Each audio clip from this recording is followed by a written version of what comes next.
जय मसीह की मेरे प्रियो पवित्र आत्मा परमेश्वर की प्रेरणा के द्वारा आज फिर एक बार प्रभु भोज के विषय को लेकर एक अद्भुत प्रकाशन के साथ दोस्तों, प्रभु भोज के विषय में लोगों का अपना अपना सिद्धांत बन गया है।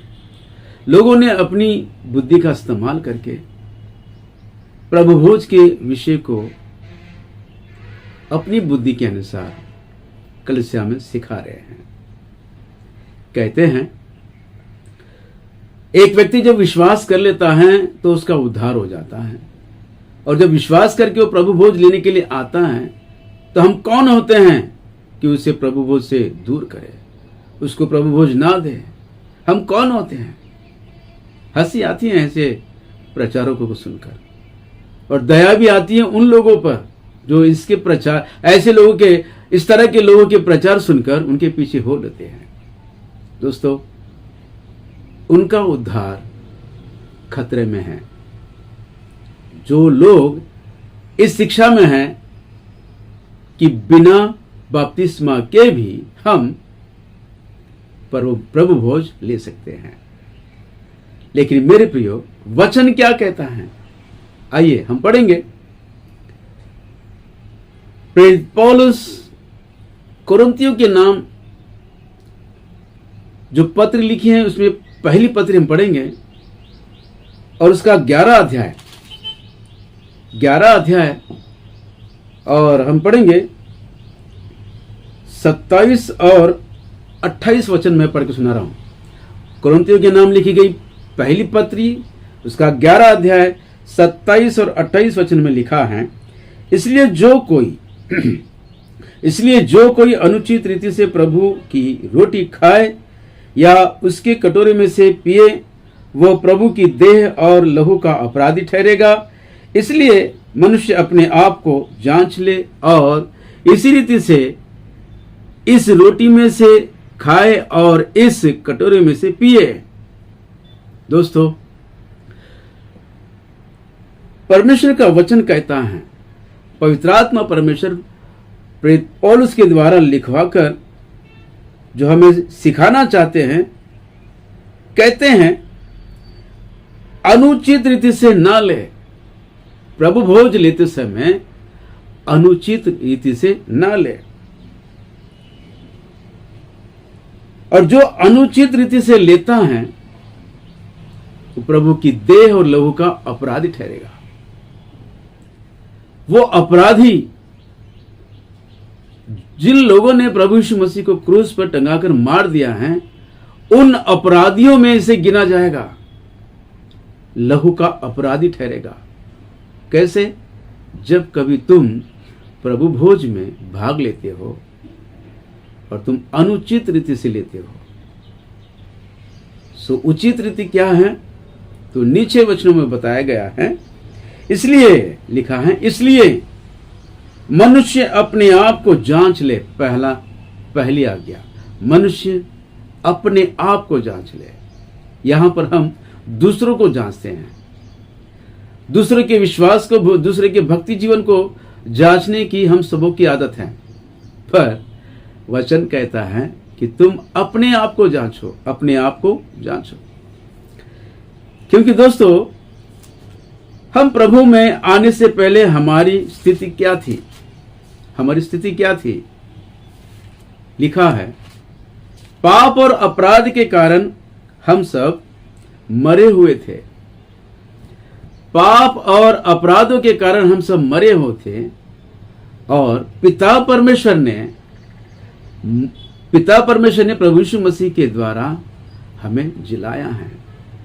आइए इफिसियों की पत्री उसका 2 अध्याय पहले वचन में देखते हैं, उसने तुम्हें भी जिलाया, उसने तुम्हें भी जिलाया जो अपने अपराधों और पापों के कारण मरे हुए थे। जो अपने पाप और अपराध के कारण जब हम मरे हुए थे, उसने हमें जिलाया। कैसे?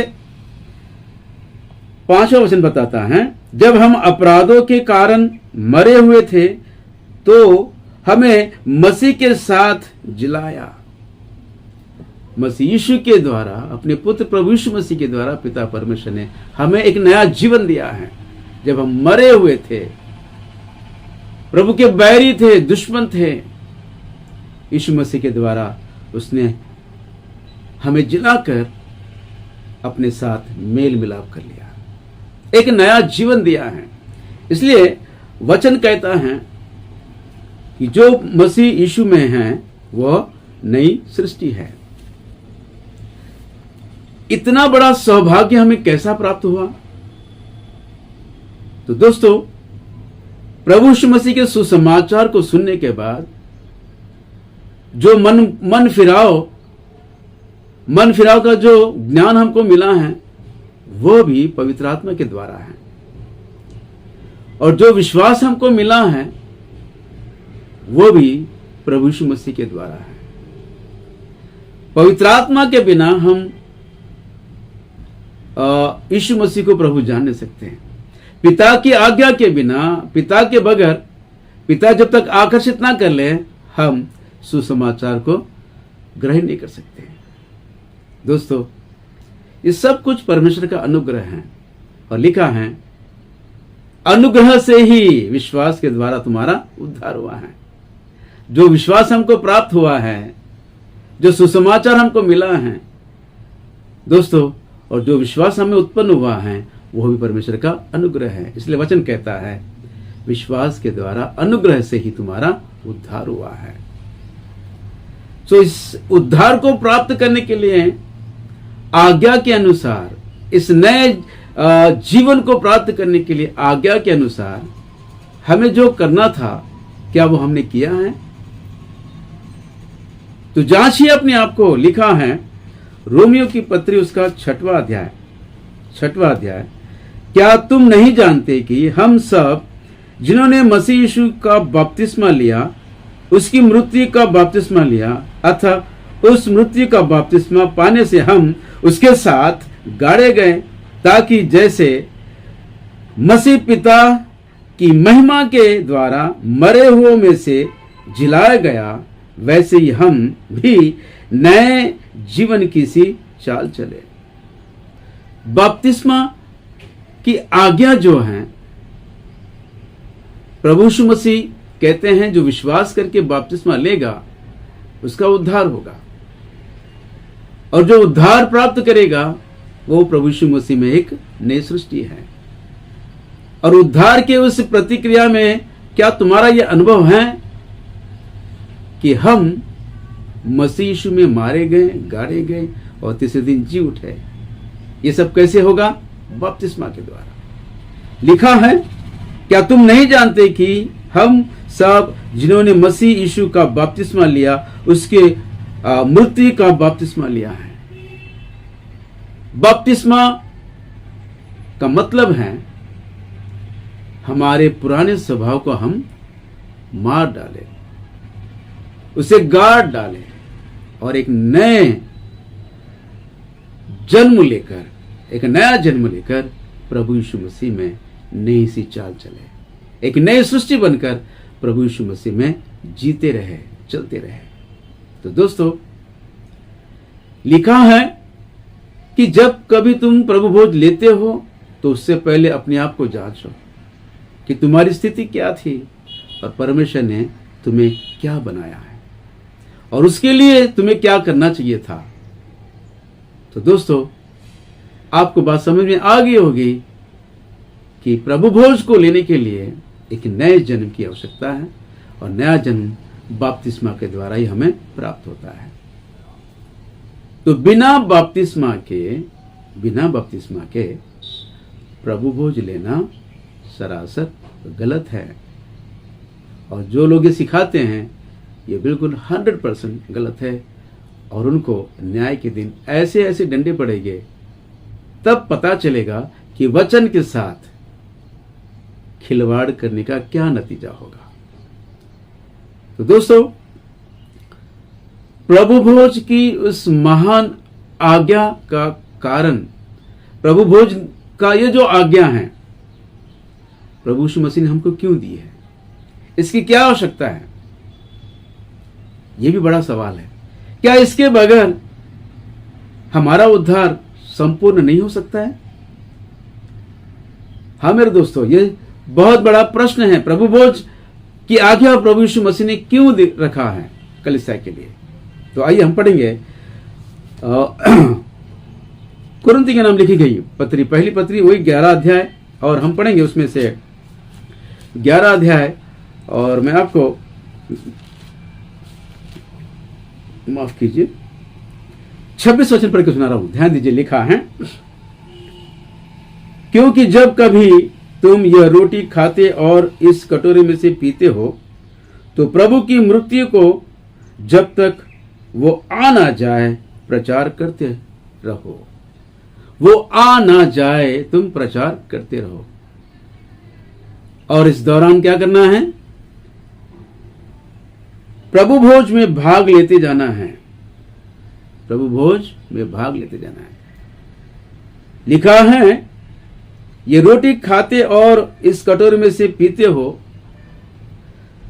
तो प्रभु की मृत्यु का प्रचार करते रहो जब तक प्रभु यीशु मसीह आ ना जाए। तो मतलब यह है, प्रभु यीशु मसीह का आगमन प्रभु भोज के साथ जुड़ा हुआ है।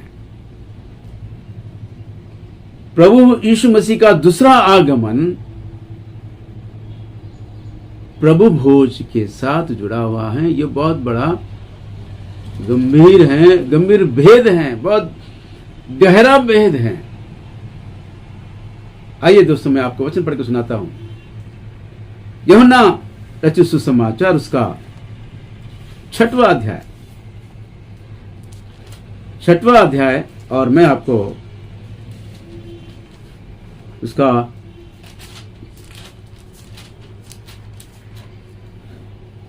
54वां वचन पढ़ के सुना रहा हूं। ध्यान दीजिए, यूहन्ना रचित सुसमाचार, उसका 6वां अध्याय 54वां वचन, जो मेरा मांस खाता और मेरा लहू पीता है अनंत जीवन उसी का है, और मैं उसे अंतिम दिन फिर जिला उठाऊंगा।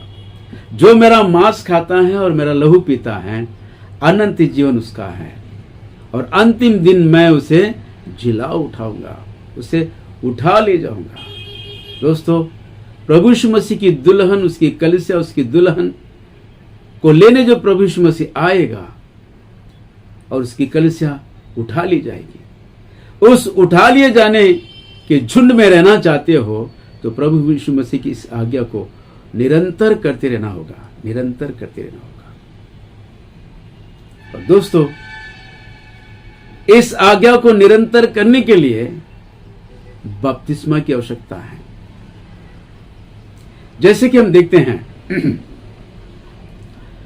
पतरस सुसमाचार जब सुनाया लोगों को, तो लोगों के हृदय छिद गए, और लोगों ने पतरस से पूछा कि हे पतरस, हमें बता, उद्धार पाने के लिए हमें क्या करना होगा? तो दोस्तों, जब उन्होंने सुसमाचार सुना तो उनका हृदय छिद गया, मन परिवर्तन हुआ और विश्वास किया, और पतरस से पूछने लगे कि हमें बता कि उद्धार पाने के लिए क्या करना होगा। तो पतरस कहते हैं कि अपने अपने पापों की क्षमा के लिए बपतिस्मा लीजिए, तो तब तुम्हें पवित्र आत्मा का दान मिलेगा। बपतिस्मा लीजिए, और बपतिस्मा वे लेकर लगभग 3000 लोग उसमें मिल गए। एक ही दिन 3000 लोगों ने बपतिस्मा लिया और प्रभु की देह में, कलीसिया में मिल गए। और उसके बाद वे प्रेरितों की शिक्षा, संगति और रोटी तोड़ने में और प्रार्थना करने में निरंतर बने रहे। दोस्तों, सुसमाचार सुना, मन फिराया और विश्वास किया, और आज्ञा के अनुसार बपतिस्मा लेकर कलीसिया में प्रवेश हुए। उसके बाद वे लोग रोटी तोड़ने में निरंतर बने रहे। रोटी तोड़ने में ही नहीं, प्रेरितों की शिक्षा, संगति और रोटी तोड़ने और प्रार्थना में वे लवलीन रहे, निरंतर बने रहे। दोस्तों, उद्धार पाया हुआ हर एक विश्वासी इन 4 बातों में निरंतर बने रहना है, क्योंकि ये 4 आज्ञा, ये 4 नियम जो हैं, एक मेज के 4 पैर के समान है, एक कुर्सी के 4 पैर के समान है। एक मेज या कुर्सी वो खड़े रहें जैसे उसके 4 पैर होते हैं। एक विश्वासी अपने आध्यात्मिक जीवन में विश्वास में बने रहें, इन 4 आज्ञाओं में निरंतर बने रहना है। किसी भी एक आज्ञा नियम को तुम निर्लक्ष्य करोगे या अनदेखा करोगे तो तुम विकलांग हो जाओगे। वो विकलांग कहलाएगी, वो दुल्हन विकलांग कहलाएगी। दोस्तों, क्या ऐसे दिव्यांग दुल्हन से क्या प्रभु यीशु मसीह ब्याह करने आ रहा है? नहीं मेरे दोस्तों, प्रभु यीशु मसीह की दुल्हन वो सर्वांग सुंदरी है, उसका अंग अंग स्वस्थ है। कलीसिया जो प्रभु यीशु मसीह के लिए तैयार रहकर बनकर तैयार रहना है, तो उसके सारी आज्ञाओं का पालन करना बहुत जरूरी है। विशेषकर प्रभु भोज में निरंतर बने रहना है।